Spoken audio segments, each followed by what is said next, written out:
Welcome to Shriji Academy. Let's practice some important question. First question: Atal Bhojal scheme has been launched on 1st of April 2002, which which is financed by two organizations. Which are the two organizations? Your options are A. Government of India and Government of Rajasthan. Option B. Government of Rajasthan and World Bank. Option C. Government of India and World Bank. Option D. None of the above. The correct answer would be Government of India and World Bank. The option C. C. Atal Bhujal scheme is for the maintenance of the ground level water.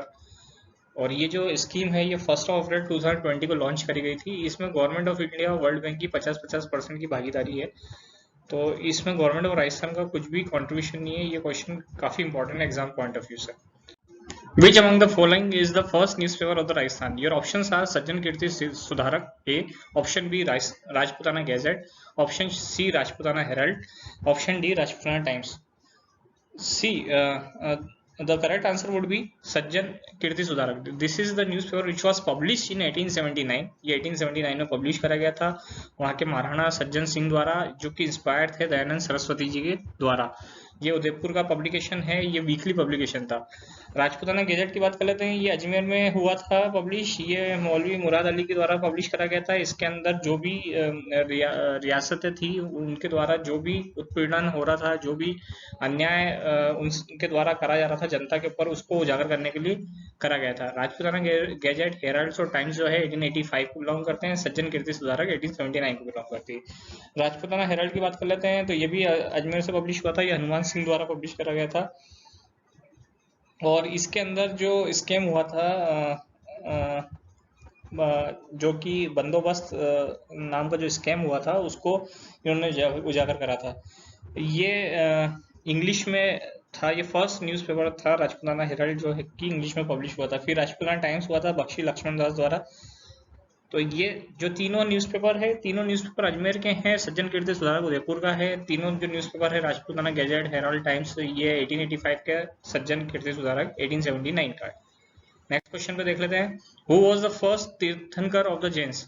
Options are A Parshvanath ji, B Mahavir ji, C Rishabhnath ji, D none of the above. So the correct answer would be Rishabhnath ji. जो 24 तीर्थंकर हुए उनमें से पहले जो थे ऋषभदेव जी, ऋषभनाथ जी के नाम से जाना जाता है। और लास्ट जो थे 24 वो महावीर जी और 23rd पार्श्वनाथ जी।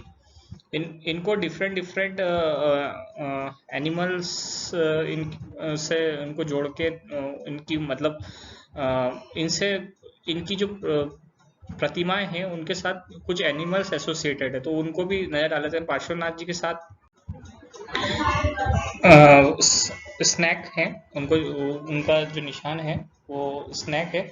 और ऋषभ देव जी के साथ बुल, और वही महावीर जी के साथ lion.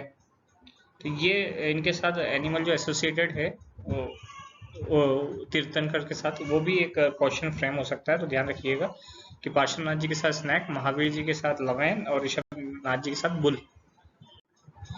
Next question Next question: The civil disobedience movement began. Your options are A 1930, option B 1922, option C 1918, option D 1917. See, the correct answer would be A 1930.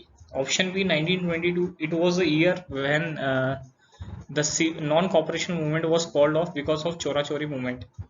1980, it was a year of Kheda Satyagraha. 1979 Champaran Satyagraha. Champaran Satyagraha जो 1917 में हुआ था जिसमें महात्मा गांधी ने part लिया था। 1918 then Kheda सत्याग्रह। Then 1922 ये वो ईयर है जब चोरा चोरी इंसिडेंट के कारण नॉन कॉपरेशन मूवमेंट को कॉल ऑफ करा गया था गांधी जी द्वारा।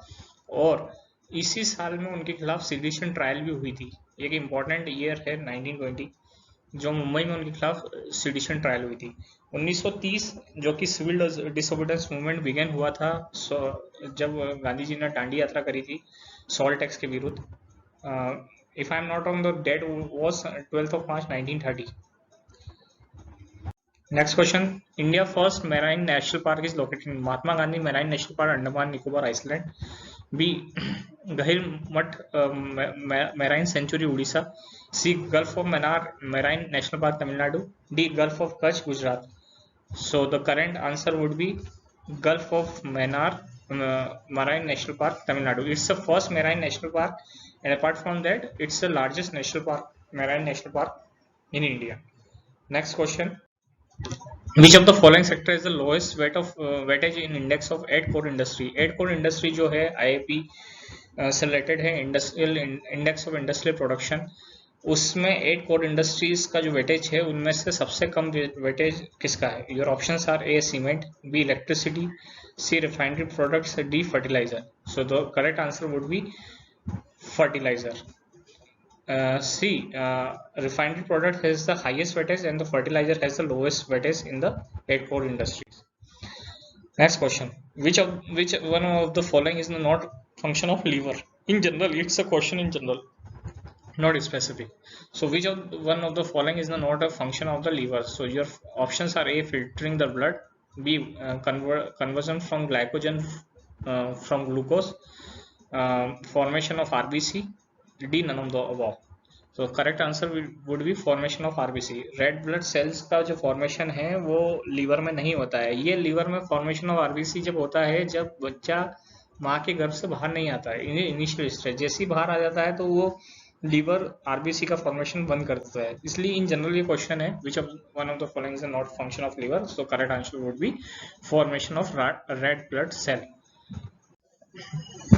Here are some facts about Vijay Stamp which I have mentioned in this slide. This tower was constructed by Hindu Rajput king Rana Kumbha of Mewar. इसको 1448 में राणा कुंभा द्वारा बनाया गया था. ये भगवान विष्णु को डेडिकेटेड है. इसमें एक चीज और ध्यान रखिएगा, कभी क्वेश्चन आ सकता है कि इसमें से किस किस धर्म के भगवानों की मूर्तियों का उल्लेख या उनकी प्रतिमाओं का वर्णन या चित्रण है. तो इसमें जैन गॉडेस जो माता पद्मावती है उनका भी उल्लेख है. तो ये जैन और हिंदुइज्म दोनों का इसमें उल्लेख है. फिर इसके अलावा जो राजस्थान पुलिस है उनका इंसिग्निया जो है और Rajasthan board of secondary education उसमें भी इसी चिन्ह का इस्तेमाल करा गया है, विजय स्तंभ का.